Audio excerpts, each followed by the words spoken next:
Jumpa lagi dengan saya Asda. Di video kali ini kita akan membahas mengenai perubahan makna.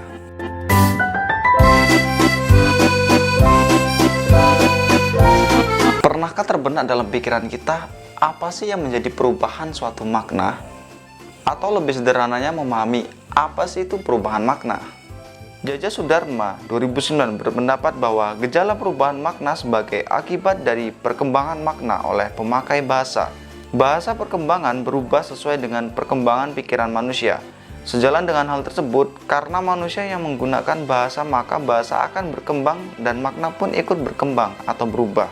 Menurut Keraf 2010, kenyataan yang dihadapi oleh setiap pemakai bahasa adalah bahwa makna kata tidak selalu bersifat statis. Dari waktu ke waktu, makna kata-kata dapat mengalami perubahan sehingga akan menimbulkan kesulitan-kesulitan baru bagi pemakai yang terlalu bersifat konservatif atau mempertahankan. Perubahan makna itu tidak hanya mencakup bidang waktu, tetapi dapat juga mencakup persoalan tempat, sehingga mengakibatkan perubahan makna antara lain sebagai akibat perkembangan bahasa. Dari beberapa pendapat para ahli tadi, dapat disimpulkan bahwa perubahan makna merupakan perubahan rujukan yang berbeda dengan rujukan yang semula. Manusia sebagai pemakai bahasa menginginkannya. Pembicara membutuhkan kata, membutuhkan kalimat untuk berkomunikasi, dan membutuhkan kata-kata. Jadi, perubahan makna adalah sebagai pengganti rujukan dengan rujukan yang baru. Misalnya kata bapak, dulu kata bapak hanya digunakan untuk orang tua kandung laki-laki, tapi sekarang dapat digunakan untuk menyebut seorang laki-laki yang lebih tinggi kedudukannya dari kita.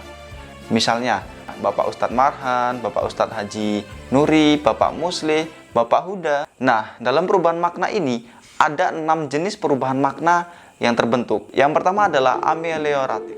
Amelioratif adalah perubahan makna kata menjadi lebih baik.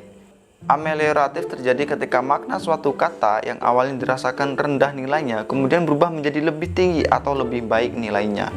Contohnya, makna wanita dan istri nilainya dirasakan lebih tinggi dari kata perempuan atau bini, padahal pada awalnya memiliki nilai yang sama. Yang kedua, peyoratif. Peyoratif adalah perubahan makna kata menjadi lebih rendah. Peyoratif terjadi ketika suatu kata yang awalnya memiliki makna yang nilainya baik menjadi lebih rendah atau kurang baik nilainya.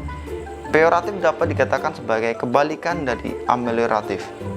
Contohnya, kata kaki tangan pada awalnya memiliki makna pembantu, namun karena mengalami perkembangan, kata kaki tangan berubah maknanya menjadi kaki tangan penjahat atau mata-mata musuh yang berarti lebih rendah maknanya. Yang ketiga, makna meluas.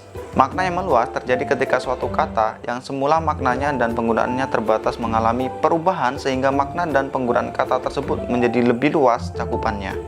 Contohnya kata saudara, kakak, dan adik awalnya digunakan terbatas untuk orang yang memiliki hubungan darah atau keluarga, tetapi makna kata ini meluas sehingga bisa juga digunakan sebagai kata ganti atau sapaan yang tidak hanya diperuntukkan bagi keluarga yang memiliki hubungan darah saja. Yang keempat, makna yang menyempit. Makna yang menyempit terjadi ketika suatu kata yang awalnya digunakan dan bermakna luas kemudian mengalami pembatasan atau penyempitan makna. Makna kata menyempit ini adalah kebalikan dari makna kata meluas.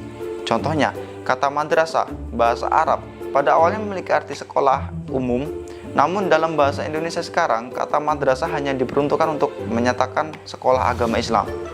Kemudian ada kata sarjana, pada awalnya diperuntukkan untuk semua orang yang dianggap pandai, tapi kata ini mengalami penyempitan makna sehingga sekarang hanya digunakan untuk menyebut para lulusan perguruan tinggi. Yang kelima, sinestesia. Sinestesia adalah perubahan makna yang terjadi karena adanya pertukaran tanggapan dari dua indera. Misalnya, suatu kata yang maknanya ditujukan untuk indera penglihatan menjadi ditujukan untuk indera perasa. Contohnya, mukanya masam, senyumannya manis. Kata masam dan manis seharusnya untuk menyatakan indera perasa atau pengecap, tetapi mengalami pergeseran atau pertukaran makna untuk digunakan pada indera penglihatan. Yang keenam, makna asosiasi. Contohnya, kata catut memiliki makna alat pencabut paku, namun ketika berada di stasiun kereta api, makna kata catut dapat berubah menjadi orang yang menjual tiket dengan harga lebih tinggi. Secara sederhana dapat dikatakan bahwa makna asosiasi terjadi berdasarkan lokasi pemakaian katanya, karena terjadi perubahan nilai secara sesaat berdasarkan lingkungan.